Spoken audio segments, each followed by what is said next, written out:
እግዚአብሔር ይመስገን እንዴት መልካም ቀን ነው ሳሙኤል እስከዚህ ቀን ድረስ እግዚአብሔር ረድቶናል ሲል ያቆሞን የዛን ሐውልት ስም አቤኔዘር ብሎ ጠራው አይደል እስከዚህ ቀን ድረስ እስከዚህ ማለዳ ድረስ ይችን ቤተክርስቲያን ለረዳ አሜን አቤኔዘር ለሆነ አሜን ረድቶናል አሜን ብዙ እኮ ተግዳሮቶች ብዙ ፈተናዎች ብዙ ጣውሮች እኮ አልፈዋል እንደ ህዝብ እስራኤል under the leadership of Samuel እና እግዚአብሔር በፍልስጤም ላይ ድል ከሰጣቸው በኋላ እግዚአብሔር ከተዋጋላቸው በኋላ በጣም ዝግጅትም አልነበራቸው ሆነ ለመናገር ፍልስጤምን ድል የሚያደርጉበት የሚያሸንፉበት የጦር ዝግጅትም ሰራዊትም ትጥቅም በእስራኤል አልነበረም እግዚአብሔር ነው የተዋጋው የበረዶ ድንጋይ የላከ ማለት ነው እግዚአብሔር እኮ ከሰማይ በበረዶ ድንጋይ ቀጠቀጣቸው ነው የሚለው እግዚአብሔርና እግዚአብሔር እየተዋጋ ክብር ለእርሱ ይሁን አሜን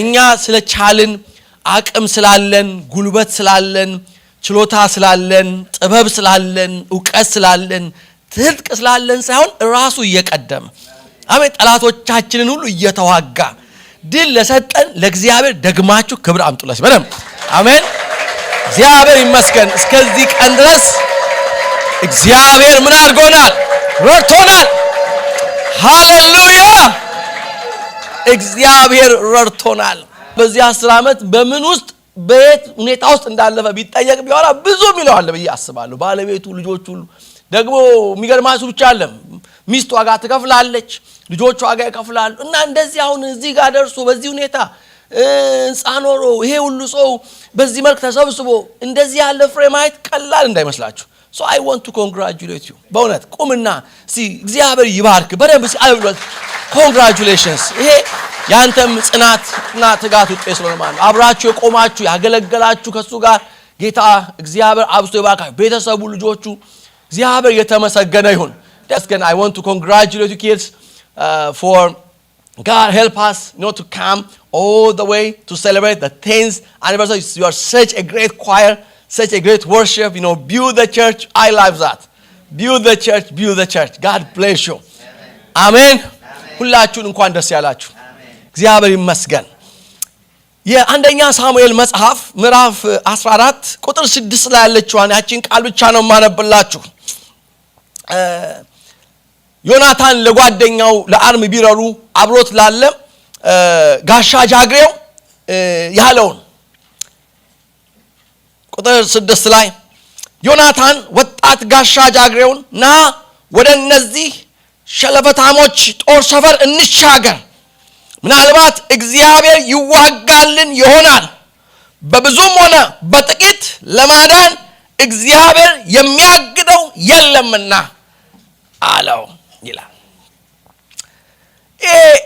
ይሄንን ያለው ዮናታን ና እንሻገርና እንቅጠማቸው የሚላቸው እነዚህ ፍልስጤማውያንን ትንሽ እንደው ባክግራውንድ በሰጣችሁ ጥሩ ነው እንደው አላለም እንዱ ተራ ከሆነ ቀላል ከሆነ አርሚ ጋር አይደለም እንሂድና እንቅጠም የሚለው በጣም ከተደራጀ በጣም ኃያል ብርቱ ከሆነ የጦር ሰራዊት ጋር ነው እንሂድ የሚለው ሁለት እኮ ናቸው ጓደኛውና እሱ ስታተስ ኮድ የሚቀይር የነበረን ሁኔታ የሚቀይር ይሄ ጌም ቼንጂንግ አይነት ባትል ነው ይሄ ባትል ከዚህ በፊት እንደምታውቁት በአንደኛ ሳሙኤል መጽሐፍ ውስጥ የእስራኤል ትልቁ ተግዳሮት ፍልስጤማውያን ናቸው ወደ ነገስት ሄዱ ከሶሪያ ጋር ነው የሚሆነው ጦርነቱ እዚህ ግን አንደኛ ሳሙኤል ውስጥ ተጋግመው እስራኤል ጋር ኮንፍሮንት የሚያደርጓቸው ወደ እነሱ ይመጡ የሚወጓቸው የሚያስጨንቋቸው ፍልስጤሞች ናቸው በሳሙኤልም በሳኦልም ጊዜ ካያችሁት ፍልስጤም ናቸው እና ንቅጠማቸው የሚላቸው እነዚህ ፍልስጤማውያን ቀላል አይደሉም በዚህ ወቅትና በዚህ ጊዜ በጣም ሱፐር ፓወር የሚባሉ አይነት ናቸውና በእስራኤል ላይ ከፍተኛ የበላይነት ያገኙ ያላቸው ናቸው በአደረጃጀት በጦር ትጥቅ ካያችሁ ፕሮባብሊ ይሄ ጦርነት በሚቀሰቀስበት ጊዜ በእስራኤል ዘንድ ያለው የጦር መሳሪያ በዮናታንና በሳኦል ዘንድ ብቻ ነው ያለው የጦር መሳሪያ ሰይፍ የነበረው በአባቱና በዮናታን እጅ ብቻ ነው ሌላው እስራኤላዊ በሙሉ የጦር መሳሪያ አልነበረው በጣም ስትራቴጂክ ናቸው። ይሄ የመቀጥቀጥ የሜታል ስራ ይሄ የብረታ ብረት ስራ እንዳይኖር በእስራኤል ዘንድ ስላደረጉ ፍልስጤሞቹ ሁሉም ዕብራዊ ለእርሻ እንኳን እንኳን ጦር መሳሪያ አይደለም ለእርሻ የሚያስፈልጋቸውን የአንዳንድ ቁሳቁስ እንኳን ለመቀጥቀጥ ወደ ፍልስጤም መንደር ይወርዳሉ። ኢንዱስትሪውን ኮንትሮል አድርገውታል። ይሄ የሜታለርጂ የሚባለውን የሜታል ኢንዱስትሪ የሚባለውን ኮንትሮል ስላደረጉት የጦር መሳሪያ የሚባል ነገር በእስራኤል እጅ አልነበረም።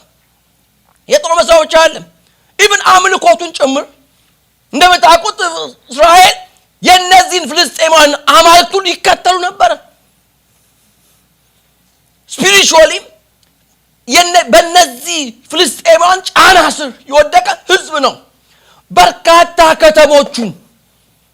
ከተሞች የእስራኤል በርካታ ከተሞች በፍልስጤማውያን እጅ ነበሩ። አሁን እንዴት ያስረዳችሁ? አንዳንድ ቦታ አንዳንድ ሀገር የሰው አሁን ረሽያ ለምሳሌ ገብቶ የዩክሬን 20% ግዛት ተቆጣጥሯል አይነት እንደሚባለውና አሁን የኛ ነው እንደሚሉት አስቡታውን ዩክሬን ምን ማድረግ ይችላል?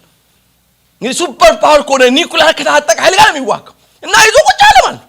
ልክ እንደዚህ ፍልስጤማውያኑ በርካታ የእስራኤልን ከተሞች ተቆጣጥረው ይዘው እስራኤልም ይሄን ተቀብሎ ምንም ሊያደርግ እንደማይችል አምኖ ባለበት ሁኔታ ውስጥ ነው ያሉት። በስነ ልቦናም ቢሆን በተደጋጋሚ ስላጠቋቸው እናሸንፋለን፣ ፍልስጤምን ገጥመን ድል እናደርጋለን የሚል የስነ ልቦና ዝግጅትም እንኳን አልነበራቸውም። እና እንደዚህ አይነት አውድ ውስጥ በሰራዊት በከፍተኛ ደረጃ በተበለጣችሁበት ሁኔታ ኢኮኖሚውን በተቆጣጠሩበት ሁኔታ ግዛታችሁን ሁሉ በተቆጣጠሩበት ሁኔታ በስነ ልቦናም እናሸንፋለን የሚል አስተሳሰብ በሌለበት ሁኔታ ለሰልፍ መውረድ ለዛም ሁለት ሆኖ የማይሞከር ምዕራፍ 13 ላይ ዳችሁ ስታነቡ ምን እንደተፈጠረ አይታወቅም። ዮናታንን የሆነ ሸነጠ። ይሄ ሁኔታ እንዲህ እንዳለ አይቀጥልም አለ ማለት ምን እንደቀሰቀሰው አይታወቅም።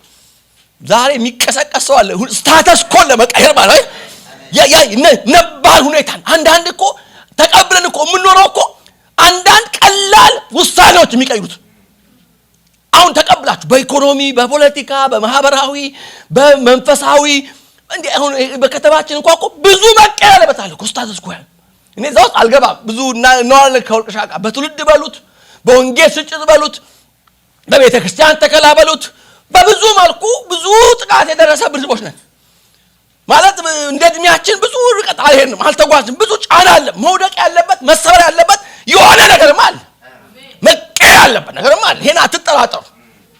እና ድንገት ዮናታን መንፈስ ውስጥ እንደዚህ ያልተገረዙ ደግሞ አለ ይሄ አሁን አያችሁ የኮቨናንት ጉዳይ መጣ ማለት እነዚህ እኛ ሰራዊት የለንም አለ። እኛ የኢኮኖሚ የበላይነት የለንም ለጦርነት አልተዘጋጀንም በስነ ልቦናም ህዝቡ የተሸነፈ ነው ግን እኮ ኪዳን አለን አለ። ኮቨናንት ኪዳን አለን እና ይሄ ያልተገረዘ ፍልስጤማዊ እንዲማ በላያችን አይቀልድም አይነት ስሜት ተሰማው። እና ምዕራፍ 13 ላይ ሰምሃው ድፍረት ከእግዚአብሔር አግኝቶ አንድ የፍልስጤምን የጦር ካምፕ ሄዶ ይመታል። ተደርጎ የማይታወቅ ነገር ሆኖም የማይሞክር ማንም ዕብራዊ የማያስበው ዋላ ተሰማና ፍልስጤማን ደንቋቸዋል። ምን ተባለ? አንድ ዕብራዊ እና የፍልስጤምን የጦር ሰፈር መታ ተብሎ ብሬኪንግ ኒውስ ሆነ። ኢማጂን አሁን ኢትዮጵያ አንድ የአሜሪካን ጦር ሰፈር ሄዳ መታች ቢባል ሚሊዮን እንደሚችል ገምቷል። መሞከር እጠራጠራለሁ፣ እንኳን መሞከር መታሰቡን እጠራጠራለሁ። ግን እንደሆን የሆነ የጦር ሰፈር ሄዳ በቃ እንደ እነዚህ ከዚህ ብላ ምናምን ፕራይም ሚኒስትሩ አዛው ሄደው ደበደቡ ምናምን ቢባል የሚሞክራል። ታስታውሳላችሁ በሰከንድ ወርልድ ዋር ጊዜ የጃፓን የፐርል ሃርበርን የደበደበች ጊዜ ማለት ነው። እና ደብዳቤዎቹ ጀቱን አብሮ የመጡት አብራሪዎቹ የጃፓን ጦር ካምፕስ በቃ ፊስት ምን መታን ብለው አንድን የአሜሪካ የጦር ያንድን ወርምና መታን ብለው እና ጀነራሉ በጣም ተከፍቶ ዲፕረስድ ሆኗል እና አትደሰትም አሉት ከኛ አይ አንበሳውን ቀሰቀስ ነው ማለት ወደ ጦር ሜዳ ጠራ ነው ማለታቸው ነው ሳይቸግረን እና አይታችኋል በስንተኛ ወር አቶሚክ ቦምብ ሁለት ከተማዎቻችን ላይ ሄዶ እስካሁን የማይሻር ጠባሳ ነው በመድራቸው ላይ ሆኖ እና እንደሱ ማለት ነው እና መታ የጦር ካምፓቸውን መታ ወሬ ሆነ ሳውል አስነገረ ዜና ሆነ በቃ ከዛ የጦርነት ዝግጅቱ ላሳጥርላችሁ በነዛ በኩል የነበረው ዝግጅት ብታነቡት ምዕራፍ 13 ላይ ትደነቃላችሁ ቻሪዮቱ ይሄ ሰረገላ የሚባለው ራሱ 6000 ነው chariots of horses fighting on behalf of the Philistines around 6000 እስራኤል እኮ ሰረገላ የሚባል ነገር ያየው በሰለሞን ዘመነ መንግስት እንኳን ሰረገላ ሰይፍ በእስራኤል እጅ አልነበረም ከሳኦልና ከዮናታን ውጭ አልነበረም ሰይፍ አልነበራቸው እንትኑ ጸሐፊው የአንደኛ ሳሙኤል ጸሐፊ የፍልስጤምን የጦር ብዛት አይቆጥርም እንደ ባህር አሸዋ ነበሩ ነው የሚለው በቃ እንዴት ደፈሩ ነው የሚል ነው ገብቷቸዋል በኋላ እስራኤልም በቃ ያው የሞት ሞቱን ያው ተቃረረ ጦርነት በጣም ነው ሰልፍ እና መጡ ወሬ ተወርቶ ዮናታን የሚባል የሳኦል ልጅ የፍልስጤም ጦር ሰፈር መታ አዲስ ነገር ሆነ ተብሎ ወጡ ማለት ነው ሲያዩት እንትኑ ባትል ላይ ነው ይሄ ፎንት ላይ ነው ሲያዩት የሚያዋጣ አይደል እስራኤሎቹ አንደኛ 6000 ቻሪየት እንደ ባህር አሸዋ የማይቆጠር ሰራዊት በእነሱ በኩል ሰይፍ እንኳን ያለው በማጅን ከዛ 1/3 ወደ ሰፈር ተመለሰ ይሄ የማያዋጣ ውጤት የሌለበት ያልታቀደ ያልታሰበበት ጦርነት ነው እንደጀመርከው ተወጣው ብሎ ለዮናታን 1/3 of the army went back home 1/3 ደግሞ ወደ ፍልስጤም መንደር ሄደ እኛ የለንበትም አለ እኛ አልጀመርነው ወቁልን ከፍልስጤም ጎን ተሰለፈ ይላል ዕብራዊ እና 1/3 ዘው ሳውል አብረው ቆዩ እነሱም በየጥሻው ሲገቡ በየጉድጓዱ እስቲዩት ባትል ላይ ነው ዲዩት 600 ሰው ቀረ ከሳውል ጋር 600 men ግራ ገብቶታል አንዴ እንትኑ ኑሪ ይላል አንዴ ታቦቱን አምጡ ይላል አንዴ መስዋዕት ለማቅረብ ይሞክራል በዛ ማለት የፈጸመው ታውቃላችሁ ሳሙኤልን መጠበቅ አልቻለም በዚህ መካከል ነው ዮናታን ለጓደኛው በብዙም ይሁን በጥቂትም ይሁን እግዚአብሔር ማዳን አያቅተው አለ it's not about numbers አለ ዮናታን ለጓደኛው ስማለው እንሂድ የት ነው የምንሄደው ወደ እነዚህ የፍልስጤም መንደር እንዴ ወደ 6000 ቻሪዮት አዎ እንዴ እንደ ባህር አሸዋ ወደማይቆጠር ሰራዊት አዎ እንሂድ ያልተገረዙ ናቸው ኪዳን የላቸውም እግዚአብሔር ከነሱ ጋር አይደለም እንቅጠማቸው እኔ እናንተ ሁለታችን አዎ እንዴት እግዚአብሔር ይዋጋልናል ሲጩና እግዚአብሔር ይዋጋልናል በሉት አልሰማችሁም ማለት ከዚህ በላይ ማለት ይችላልላችሁ በረበ God will fight on our behalf ሲጩና እግዚአብሔር ይዋጋል በሉት መጽሐፍ ሲናገር እግዚአብሔር ተዋጊ ነው ስሙም እግዚአብሔር ነው ይላል ሃሌሉያ አጠገባችኋለሁ ሰው እግዚአብሔር ይዋጋልሃል በሉት ድገሙና ንገሩት እስቲ ወደ እግዚአብሔር ይዋጋልኛል እግዚአብሔር ለመለኮት ይዋጋል እግዚአብሔር ለወርቅሻ ይዋጋል እግዚአብሔር ለኔ ይዋጋል ለቤትዬ ይዋጋል ላንተ ይዋጋል ላንቺ ይዋጋል ጩና እግዚአብሔር ይዋጋልናል አሉ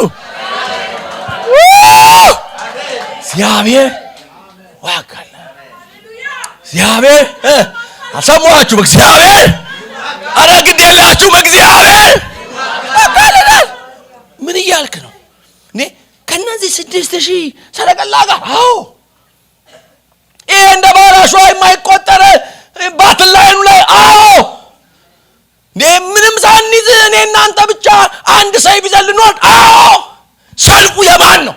እግዚአብሔር ነው። it doesn't matter አለው። it doesn't matter በብዙም በጥቂትም እግዚአብሔር ማዳን አያቅተው። ዋው what a face what a face በብዙም በጥቂትም ጉዳዩ ሁላችሁ ነገር ለመቀየር ሁኔታን ለመቀየር ጉዳዩ የቁጥር አይደለም፣ የገንዘብ አይደለም፣ የችሎታ አይደለም፣ የእውቀት ጉዳይ አይደለም። ያስፈልጋሉ እነዚህ ሁሉ። I'm not against numbers, I'm not against money። ግን ይላችሁ ገንዘብም ቢኖር ቁጥርም ቢኖር እግዚአብሔር ከሌለስ፣ እግዚአብሔር ካልተዋጋስ፣ እግዚአብሔር ካልቀደመስ፣ እግዚአብሔር ካልወጣስ ምን ይገኛል? ምንም ናኒድ። ዋው what a face ናኒድ አለው። እስራኤል እኮ ተመልሷል ደንግጦ፣ ግማሹ በየጢሻው ገብቷል ተደብቋል። ሶስተኛው እኮ ከፍልስጤም ጋር ሊወጋ እኛ የለንበትም። ይሄ አንድ የሆነ ቀዥቃዣ ልጅ አለ ዮናታን የሚባል እኔ ምን እንደነካው ማይታው እሱ ነው እንጂ እኛ የለንበት ብሎ እኮ ከፍልስጤም ጎን ተሰልፏል። ሳውልም ግራ ገብቶት ምን እንደሚያጨንቆት እየቀለጠ ሜልጥ እያደረገ የሚሄድ አርሚ ይዞ ባለበት በዚያ መካከል እምነት ያለው ሰው፣ እንሂድ የሚል ሰው፣ እንውጣ የሚል ሰው፣ እንግጠም የሚል ሰው እግዚአብሔር ብዙም ብንሆን እኮ ያው ነው። እኔና አንተ ብንሆን ያው ነው። ለምን? የሚዋጋው ማን ነው? God is going to be fighting on us. Let's go. Let's engage them whether we are many or few. The battle is the Lord's. የእግዚአብሔር ነው ጦርነቱ። ወንድሞቼ ምን አይነት ጦርነት ነው ቤታችሁ ውስጥ ያለው? እንደ ቸርች፣ እንደ መጋቢ፣ እንደ አገልጋይ፣ እንደ ምእመን፣ እንደ ነጋዴ፣ እንደ ባለሙያ አንዳንድ ጊዜ እንደዛ ነው አለን። ኦቨርዌልም የሚያደርግ ፈተና ይመጣል። ሰራዊቱን ስናየው የምንቋቋመው አይደለም። ዝግጅታችን ስናየው በቂ አይደለም። ዙሪያችንን ስናየው የእምነት መንፈስ ያለው ሰው ብዙ የለም። በእንደዚህ አይነት ሁኔታ ውስጥ ስትሆኑ ይሄ የዮናታን ስፒሪት እግዚአብሔር አለው እነዚህ ያልተገረዙ ፍልስጤማውያን ናቸው፣ እንሂድና ሰፈራቸውን እናጥቃ። እግዚአብሔር ይዋጋልናል። በብዙም ሆነ በጥቂት ለማዳን እግዚአብሔርን የሚያግደው የለም። that faith in God ወንድሞቼ ለመለኮት ቤተክርስቲያን ለመሪዎቿ ለመጋቢያችሁ ብሰጠው ቃል ይሄ አሁንም ቢሆን ትልቅ የሚያደርገን የሚያሰዛን የሚያሰፋን that faith in the Lord ያ እምነት ደግሞ እኮ የሚገርማችሁ ጓደኛው ነው። አንዳንዴ እኮ ጥሩ ጓደኛም ይስጣችሁ እንደዚህ ጣት አንተ ሰውዬ ባለፈው ሄደ የሰው ጦር ሰፈር መጣ ችግር ላይ ጣልከን፣ አሁን ደግሞ ሌላ ችግር እንዳታመጣ የሚል እኮ ሰው አለ አይደል? የማይተባበራችሁ ማን ነው? እምነታችሁን የሚያቀጣጥል ሰው ሳይሆን እምነታችሁን የሚያጠፋ ሰው እኮ አለ። ይሄንን ልበላችሁና አጠቃላል ወጣቱ የመለሰለት ከዛ የወሰዱትን እርምጃ ጌታ ያደረገው እናንተ አንብቡት። ወጣቱ በልብህ ያሰብከውን ሁሉ አድርግ አለ። what a friend! እግዚአብሔር እንዲህ የሚል ሰው ይስጣችሁ። አሜን። የሚቆም እምነት እንዳላችሁ ሲያይ በእግዚአብሔር እንደምትተማመኑ ሲያይ ያን እምነታችሁ አንተ ደግሞ አበዛው የሚል ሳይሆን አዎ በልብ ላይ ያለው ይሄ ነው አለው። አዎ እግዚአብሔር ይዋጋልና ነው የምትለው። አዎ ሰማው። በብዙም ሆነ በጥቂት እግዚአብሔር ማዳን አያቅተውም ነው የምትለኝ። አዎ በቃ እንዳሰብከው በልብህ እንዳለው እንደዚያው አድርግ። ልክ እኮ ማርያም እንደጸነሰች ታስታውሳላችሁ። መልአኩ የላካት ወደ ኤልሳቤጥ ማን ነው የሚያምናት? አሁን ማርያምን እስቲ አስቡ። በእስራኤል ሁሉ እንደው የሚያምናት ማን ነው? እኔ እኮ ጸነስኩ፣ ድንገት ጸንሼ ተገኘሁ። ጸንሼ ነው የጸነስኩት ከሰው አይደል ከወንድ አይደል። እንዴት ዝም ብሎ ጸነስኩ መንፈስ ቅዱስ መጣ ጸነሰኝ ብትል የሚያምን ሰው አለ? እናንተ አምናላችሁ? ንገሩኝ። አንድ ወጣት ልጅ መጣ የ21 ዓመት ወንድን መጸነስኩ እኮ ፓስተር እንዴት ከሆሊ ስፒሪት ብትል ተስማማለህ? ታምናለህ? አትቀልጂ አውጪ ነው እንጂ የምትለው ማንዶና አጋልጭ ነው ይጣው። ታምናላችሁ?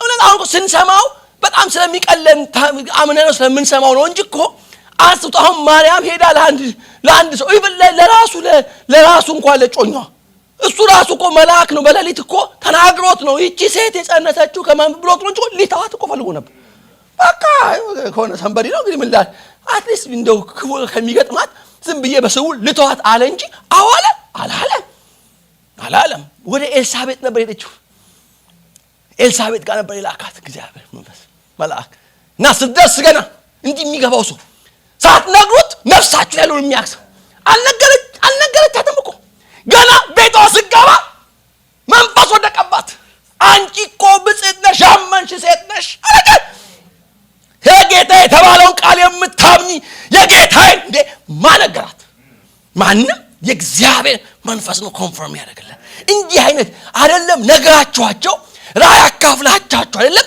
ገና ሳትናገሩ ቤታቸው ስትሄዱ አዎ ገባኝ የመጣው ለምን እንደሆነ የሚሉ ማለት ነው አይነት ነው ይሄም ሰው ደሳ ነው እንዲህ ነው ያሰብከው እንዲህ ነው ያቀርከው እንዲህ ነው ልብ ላይ ያለው አዎ በልብህ ያሰብከውን ሁሉ አድርግ ወደ ኋላም አትበል እኔም በሙሉ ልብ ካንተ ጋር ነኝ ይውላችሁ እኛ በበኛ አውድ በሙሉ ልብ አብሮ መሆን በጣም ትልቁ ተግዳሮት እኔ ጥቂት ሰው ነው በመድራችን ያየሁት በሙሉ ልቡ ካገልጋይ ጋር የሚቆም ሰው አው ይገለከው ግን ማይል የለም መቼ ነው እኛ እንዲህ ባለ መንፈስ አብረን ምን ቆመው በሙሉ ልብ ምን ቆመው በሁለት ልብ አይደለም እያመነታል እየተጠራጠርን አይደለም በሙሉ ልብ አብሮ መቆም ሚሽን ወደፊት የሚራመደው በሙሉ ልብ አብሮ በሚቆሙ ሰዎች እኮ ነው ቸርች ውስጥ እኮ አንዳንዴ እኮ እንዲህ ነው እኮ የሚሄደው እንዲህ ብሎ የሚሄድ እኮ የለም